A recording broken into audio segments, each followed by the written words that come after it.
Hi there, my name is Erik Olson, and today I'll be presenting you my personal leadership philosophy. And in the past with these videos, I've dressed it up a little more than I am today, usually with a polo or something like that. But went for a little more casual look just to represent my more casual style of leadership. So, with getting started here, on the screen I have an overview of the presentation, and in the bottom left corner is actually my philosophy written out. It's written in statement, sort of bullet point form, and you can see it kind of falls into a waterfall shape. So I thought that was kind of cool and just something that kind of happened while I was writing it down. So getting started here, my first statement I made was I believe that leadership is a balancing act, something that must always be maintained. And really, as a leader, leaders are asked to fill many different roles, serve many different jobs, and do a whole lot of different things. In order for a leader to be able to do all of those different responsibilities effectively, you got to learn how to balance. And kind of is pointing to the penguin there balancing on the ledge. But it's important because, if you are putting too much focus in one area and kind of neglecting another, that's a problem. And the second part of the statement is it's something that always must be maintained. So it's not something that you go and set and then you're done. The responsibilities of a leader change and their jobs change. So it's important to adapt with those changes and be able to keep that balance going. Next slide I have is I learn from my mistakes, experiences, and the expertise of others. So really the key word there is learn.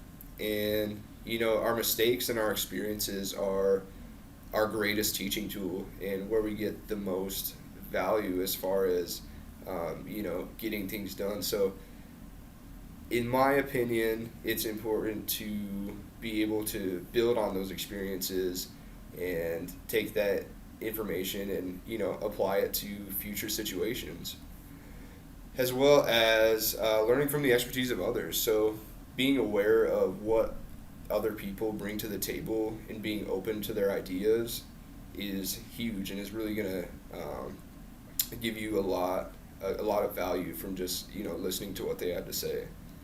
And in the corner there I have a picture of Mark Zuckerberg, CEO of Facebook. And what he did when he was creating his executive team was he sought out people who he recognized their strengths were not his strengths.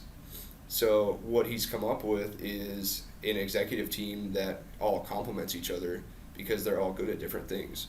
And I just really like that example because it's a good format for just working in general, being a good leader. Next slide is I'm confident in my skills, abilities, and strengths as a leader. So the hot word there is competence. So as a leader, you're expected to be competent in answers, in problem solving, in knowledge. And really, being confident is also the ability to recognize that you don't know something, but also knowing how you can find the solution. So whether it's a different resource, a different connection, you need to be able to find the right answers somehow, even if you don't know it as a leader. And there I have pictured Steve Jobs as a famous leader who famously never lacked competence, so to represent that one. Next one is I value loyalty and integrity in myself and others. So the base of all relationships is trust, in my opinion. And if you don't have that trust, you're not going to have the same cohesiveness. You're going to have other challenges. And really, it's just not going to be as efficient as the working relationship could be.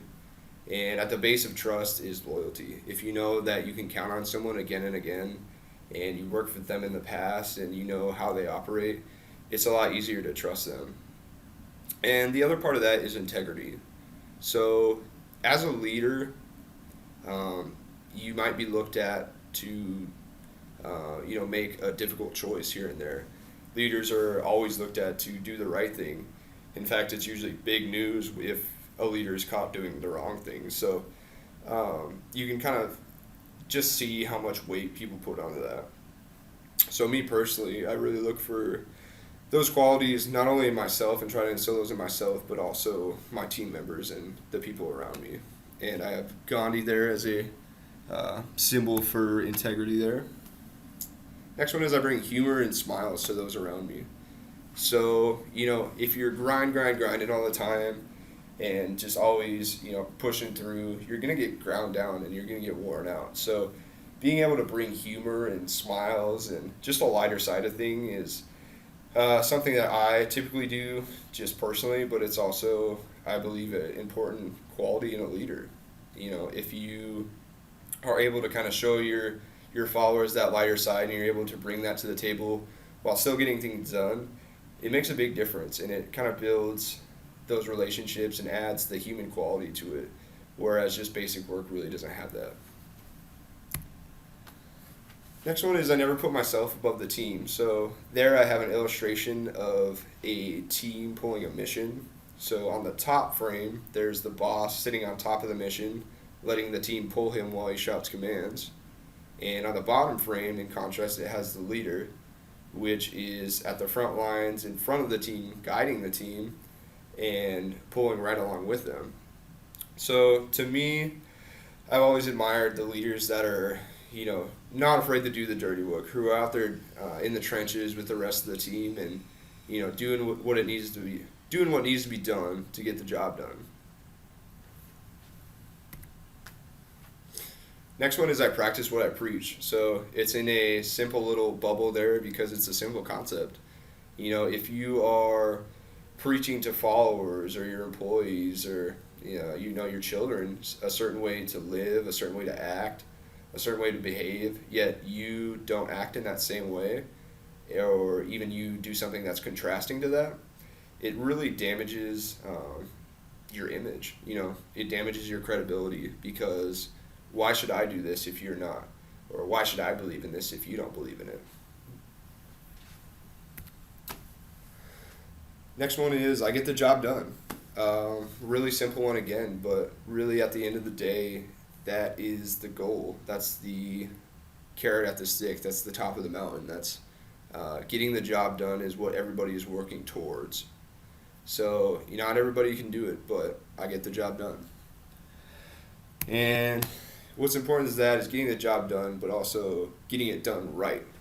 So here, I put that just because it doesn't matter if you're the quickest or you build it the biggest or most impressive, most creative, anything like that.